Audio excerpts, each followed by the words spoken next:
this is the Peter Pan story, roughly speaking. Peter Pan is this magical boy. Pan is the god of everything, roughly speaking, right? And so it's not an accident that he has the name Pan. And he's the boy that won't grow up. And he's magical. Well, that's because children are magical. They can be anything. They're nothing but potential. And Peter Pan doesn't want to give that up. Why? Well, he's got some adults around him, but the main adult is Captain Hook. Well, who the hell wants to grow up to be Captain Hook? First of all, you've got a hook. Second, you're a tyrant. And third, you're chased by the dragon of chaos with a clock in its stomach, right? The crocodile. It's already got a piece of you. Well, that's what happens when you get older. Time has already got a piece of you.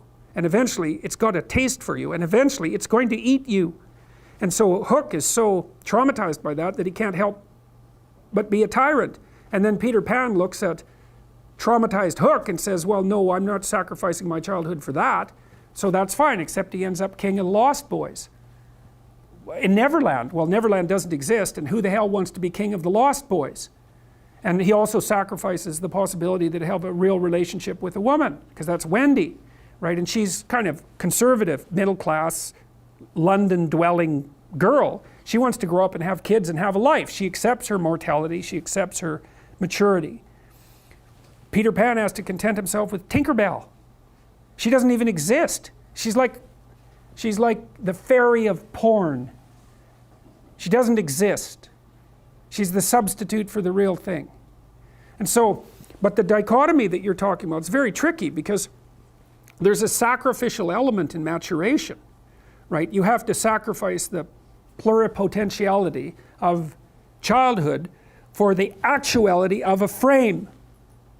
And the question is, well, why would you do that? Well, one reason is it happens to you whether you do it or not.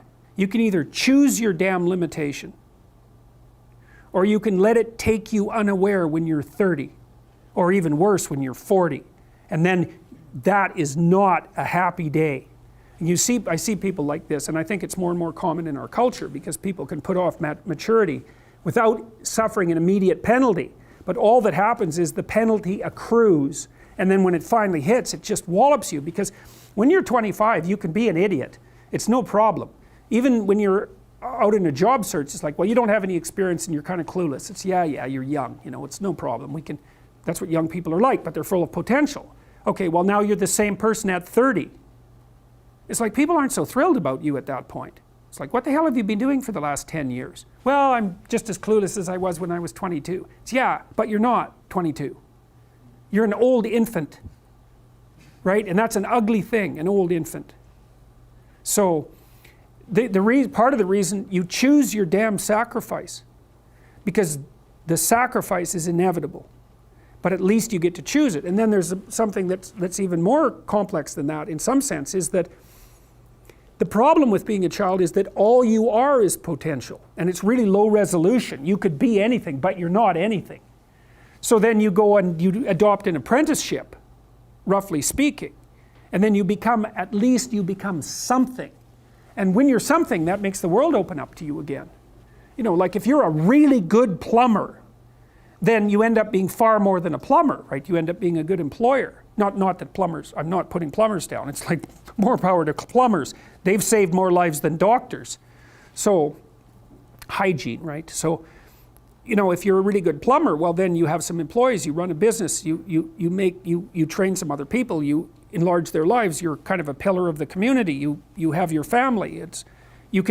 Once you pass through that narrow training period, which narrows you and constricts you and develops you at the same time, then you can come out the other end with a bunch of new possibility at hand. And Jung talked about that. He thought that part of the proper path of development in the last half of life was to rediscover the child that you left behind as you were apprenticing. And so then you get to be something and regain that potential at the same time. Very, very smart. Well, he was very, very smart. So that's very wise thing to know.